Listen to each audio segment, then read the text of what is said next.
واڈا صاحب آپ کے کچھ بیانات جو ہیں اور ایک آرمی چیف کا انٹرویو بھی چھپا ہے، تو وہ دونوں کو ملا کے میں کچھ چیزیں آپ سے آج جاننا چاہوں گا۔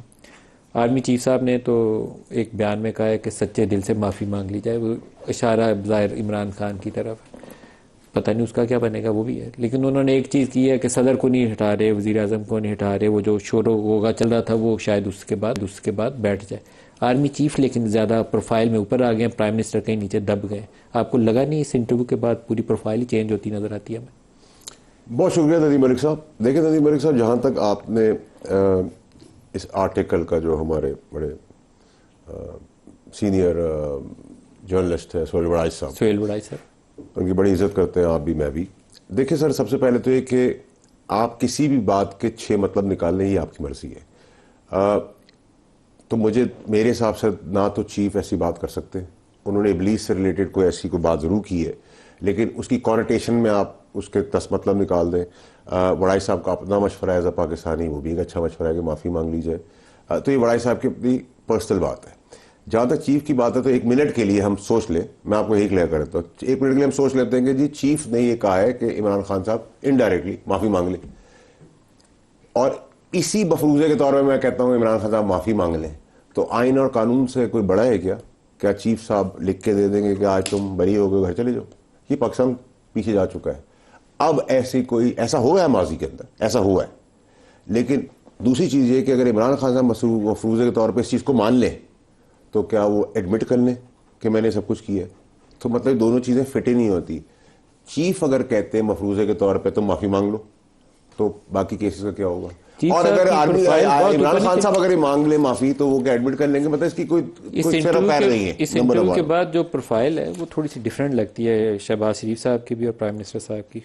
انہوں نے کچھ باتیں کہی ہیں، لائک کہ انہوں نے کوٹ کیا ان کو کہ خدا نے مجھے ملک کا محافظ بنایا، اس کے علاوہ کسی عہدے کی خواہش نہیں ہے، میں ایک سپاہی ہوں اور میری سب سے بڑی خواہش شہادت ہے۔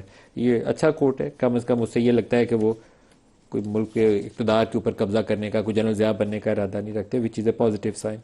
ایک میرا سارے چیفز کو مشورہ ہوتا ہے کہ کبھی ایکسٹینشن کے پیچھے نہ جائیں، وہ بہرحال ان کا اپنا فیصلہ ہوتا ہے۔ میں نے باجوہ صاحب کو بھی دیا تھا اور کیانی صاحب کو بھی دیا تھا، ان کو بھی دوں گا کہ وہ تو ایکسٹینشن تو لے ہی نہیں رہے، وہ کرے، اللہ پاک ایسا ہی ہو، لیکن یہ میرا مشورہ رہتا ہے۔ ایکسٹینشن کا نام تو نہیں دے سکتے نا سر۔ ایک انہوں نے کہا کہ ہم ایک دوست کو دوسرے دوست کے اوپر قربان نہیں کریں گے۔ میں آپ کو آتا ہوں یہ کنٹینیوشن والے سوال کے اوپر، یہ بڑا امپورٹنٹ نکتہ ہے۔ وہ چائنا اور امریکہ سے تعلقات انہوں نے کہا ہم دونوں سے بیلنس کر کے رکھیں گے، اور طالبان کو پاکستان میں دھکیلنے کی پالیسی کے اوپر انہوں نے کرٹیسائز کیا، اور ایک وہ معافی والا بات ہے جو آپ ابھی جس کا تذکرہ کیا۔ What do you mean by continuation؟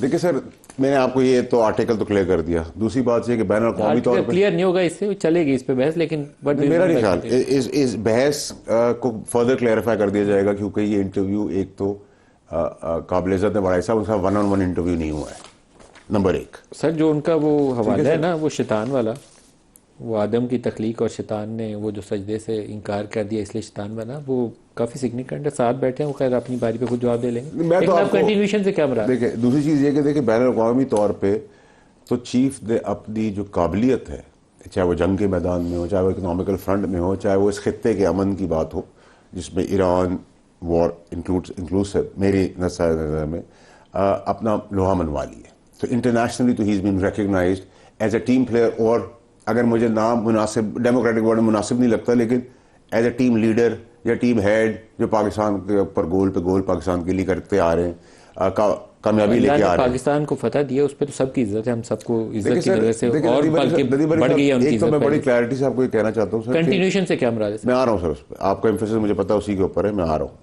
میں نے اسی لیے ٹویٹ کیا تھا، مجھے پتا تھا اس میں لوگوں کو بہت پریشانی، تو میں نے کہا بس سے ختم کر دوں بیچ میں۔ نمبر 1۔ نمبر 2 سر یہ کہ دیکھیں یہ جو پاکستان کی جو فوج ہے نا، یہ پاکستان کی عوام کی فوج ہے، کسی کے باپ کی جاگیر نہیں ہے، نہ ہی کسی سیاستدان کی نوکر ہے، اس کا اندر بھی کلیئرٹی رکھیں۔ سارا پاکستان سیلیبریٹ کرتا ہے، پاکستان کی فوج سارے پاکستان کی فوج ہے، کسی ایک کی نہیں، نہ کسی ایک جماعت کی ہے، نہ کسی ایک لیڈر کی۔ جہاں تک آپ نے کہا ایکسٹینشن نہیں لینی چاہیے، بالکل نہیں لینی چاہیے، تو ایکسٹینشن کا تو نہ ذکر ہے نہ کوئی بات ہو رہی ہے، یہ تو ایک وسوسہ چھوڑا جا رہا ہے۔ میں نے آج ہی کے ٹویٹ میں، کل ہی کے ٹویٹ میں بتایا کہ پاکستان کی ترقی کے تسلسل کنٹینیوشن کے اندر جو ماضی، آج اور آگے آنے والے دنوں میں جو سیاستدان، NGOs پاکستان کی فوج کو بدنام کر کے پاکستان کی ترقی کو پیچھے ڈالتے رہے ہیں، وہ رگڑ دیے جائیں گے۔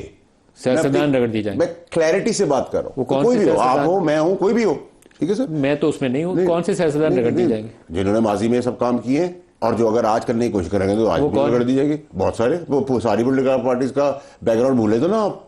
ایسا تو نہیں ہو سکتا کہ سر آج آپ پی ٹی آئی کی چیزیں لے کے بیٹھے ہوئے تو باقیوں کا ماضی بھول گئے, سب بھول گئے. نون لیگ اور پیپلز پارٹی کے بندے بھی رگڑے میں آئیں گے سر. اگر میں اور آپ نون لیگ اور پیپلز پارٹی کے بندے جو ہیں وہ آسمان سے اترے ہیں, اگر وہ کریں گے جو ماضی میں اگر انہوں نے کیا ہے اور واپس کریں گے تو وہی رگڑے میں آئیں گے.